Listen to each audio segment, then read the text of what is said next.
Ever think it wasn't worth a solo trip to Disney? Maybe you're in the area and have some time to spare. Or you need to duck out of doing everything as a group because someone keeps telling you what to do? Here's why spending time in Disney alone is enjoyable, and why you should do this at least once in your life. Hey everyone, it's Greg here. Okay, I know immediately everyone is thinking, Disney is meant to be enjoyed by families. Why would I want to go alone?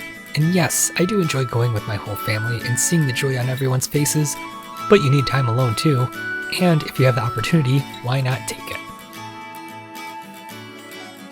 You are alone and you can do what you want when you want. Do you want to rope drop with that sleepyhead teenager you are with and won't wake up? Maybe you want to sleep in and stay to close out a park. You can do what you want. With smaller children, we usually rope drop a park and then come back midday to rest and go back out. If I'm alone, I don't have to go back unless I want to. You can also go to any park you choose. This is where things are a little more planned still. At the moment, Disney still requires reservations to get into the park, so you have to plan that part out. But if you want to hit Magic Kingdom a few days in a row, you can. Or you can feel free to park hop. Do you want to skip Galaxy's Edge because you can't stand Star Wars? Who is going to force you to go in? This is your vacation. If you don't want to wait the 90-minute wait for Seven Dwarfs Mine Ride, skip it. Or maybe you are dead set on riding Rise of the Resistance, even if you were waiting all day. Go ahead and hop in line. No one can complain except yourself, and if you want to leave, you won't disappoint anyone else. Maybe you're not there to tackle all the attractions. See how many shows you can hit. You don't have to wait for anyone in your party to be done riding rides, just go to the show you want, check on the parades and cavalcades, and end the day with fireworks. Or maybe you have real little ones, and they can't ride that rock and roller coaster when you normally go. Strap yourself in and take a ride. This is also where you can utilize single rider lines. Do you have to sit next to someone you don't know? Probably, but you have a good chance of cutting down your wait time for the rides. If you are also daring, go without Genie Plus, but I would recommend if you plan on hitting attractions, make sure that it's downloaded on your phone and see if it can help you out on your day. Speaking of using your phone to help you, you can go ahead and be as social or antisocial on that media as you want. It is a vacation. You can choose to hang up the phone and just enjoy, embrace, and immerse yourself into the whole Disney experience. When you are not looking at your phone, you can go ahead and take in all the small details all around you. But on the other spectrum, you can show off your amazing trip to all your family and friends. Disney has a few apps that can make your navigation around the park more fun.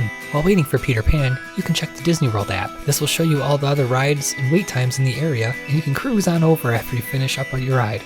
The Play Disney app also has some great games that you can play while waiting in line.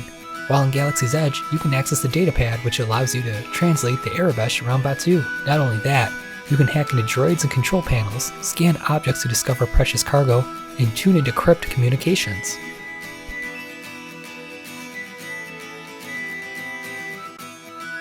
Stay in whatever hotel you want. If you want to try and stay off-site, you can do that.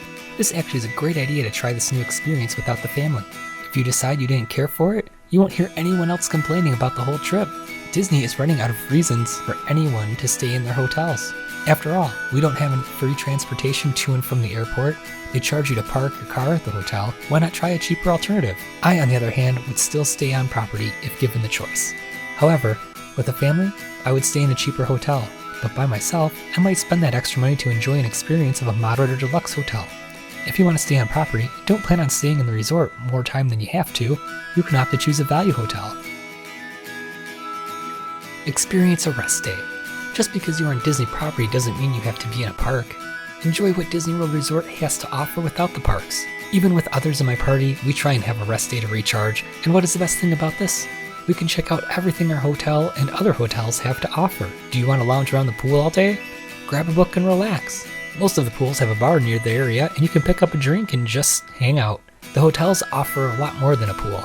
Some of the best dining options I've had at the Disney World Resort have been from the hotel restaurants. Now just because you're staying at Port Orleans doesn't mean you have to stay there on your rest day. Now, you might not be able to hop into the pools at other resorts, but you definitely can take a bus or monorail over to another resort and enjoy their amenities. If it's Christmas time, you can try and head over to each resort and see their decorations. You can do a monorail crawl and either drink or eat your way around the monorail loop. You can still enjoy fireworks on your rest day without being in the parks. Plenty of the hotels have great spots to view the fireworks from walkways, or why not finish a well-deserved rest day with watching the electrical water pageant, or enjoy some nightlife over at Disney Springs. With all the money you normally would be spending with a family of 4 or more at Disney, a solo trip can definitely be a time to splurge on yourself. pick up that souvenir you always wanted but was too nervous to spend a pretty penny on. Disney Springs has any Disney souvenir or designer items you could imagine. If you're over at Epcot, go get that item you could only find in Japan Pavilion. Build your own droid over in Galaxy's Edge. Now is the time you should spoil yourself a little bit. Or maybe you'd prefer to indulge in a culinary affair. Eat what you want, when you want. Have you ever felt guilty about wanting to eat dessert before dinner? Why should you? This is a perfect time for you to eat at your favorite places. Even if they are a tad more expensive, it is just you, and a single $60 or more meal is more manageable than 4 more $60 meals. If you want to eat a steak at Le Cellier, or get that surf and turf at Boathouse, go for it. Will it be awkward sitting by yourself at a sit-down restaurant? Only if you allow it to be. The cast members will still chit-chat with you and spend some time at your table. This is also the time where you can go ahead and people watch if you're into that kind of thing. You soon will forget you are there alone. Or maybe you want to avoid sitting alone and want to eat quick service the whole time. You can do that too. There are plenty of amazing and unique quick service locations. Flame Tree Barbecue, Sleepy Hollow Refreshments, anywhere in the World Showcase, or Ronto Roasters are all great options. If you want to snack your way through the day, let's do that. Grab a Mickey ice cream bar, pretzels, or some popcorn. Speaking of the World Showcase at Epcot, a solo trip is a great time to enjoy the events going on. Flower and Garden, Festival of the Arts, and Food and Wine combined go on for a majority of the year. If you are on a solo trip around the holidays, you can visit the different pavilions and learn how they celebrate the holidays. These festivals usually have their own little booth set up, and you can spend as much time as you want watching, tasting, or drinking your way around the world. If that isn't your thing, how about spending some time over in Magic Kingdom and attend a Mickey's Not So Scary Halloween Party or Mickey's Very Merry Christmas Party? These offer different experiences than normal days at the park. Fireworks, parades, special characters, shorter ride times, and the most important, food! You can definitely enjoy time in the parks alone at one of these parties, and go at a fast pace if you want to get everything done. Grab those exclusive snacks and take a ride on Peter Pan at a line that is half the time. Explore!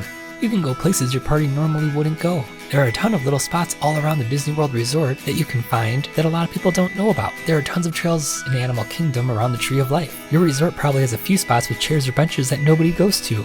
You can enjoy having a quiet moment or two on a fairly busy day. Go find Christopher Robin's room in Epcot. Look under the mat at Muppets 3D to find a hidden surprise. There's so many little details that your party normally wouldn't care about, but you want to find something new. Just remember, stay out of backstage areas. Do something new. Have you ever drove a boat on Bay Lake? Have you ever completed a scavenger hunt? Have you ever finished a marathon? Found all the Pascals in Magic Kingdom? Take the Skyliner to all the stops? Have you ever wanted to eat at California Grill at the top of the Contemporary? Or maybe you want to go say hi to a character by yourself and try to have that magical moment. This is your vacation and you can do what you want and break out of your shell. Well, I hope these reasons are enough for you to consider a solo trip to Disney World. Having the complete freedom to do what you want at Disney is a dream most people have, and a solo trip can definitely help you accomplish that goal. Thank you so much for watching. My name is Greg, and remember, the magic is out there. You just have to find it.